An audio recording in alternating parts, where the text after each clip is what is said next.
Twagamba nti omukazi anoba n'ava ew'omusajja n'agenda ewalala. Awo nno tukiyita kunoba. Okunoba kitegeeza okukyawa, abeera mukyaye.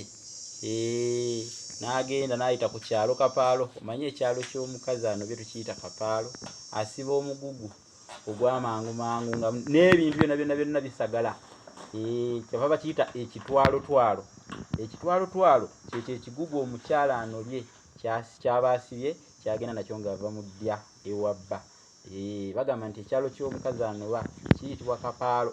Olutuuka tyatuyiseeko Kapaalo wano ng'agenda kupaala. Naye omusajja tanoba, yeesebungulula. Tereeza olulimi Oluganda tetukuyita kunoba. Omusajja tanoba, yeesebungulula. Akati abasajja abali eyo tebakugamba nti wanobye ate abasajja temwenobyano, temwesebunguluza mu bantu.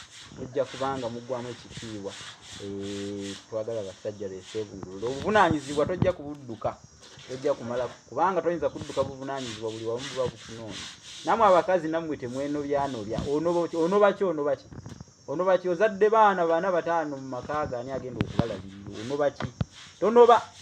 Wamma waliwo olugero olugamba nti okukuba omwana si kumunoba. Amakulu nti okukuba omwana tekitegeeza nti omuzadde abeera amukyaye. Abeera amutereeza butereeza mu kkubo golokofu.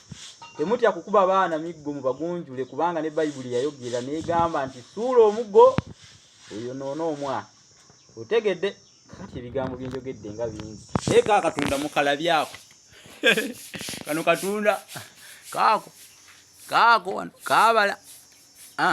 Bannange kutambula kulaba. Okudda kunyumya. Okutambula kulaba okudda kunyumya.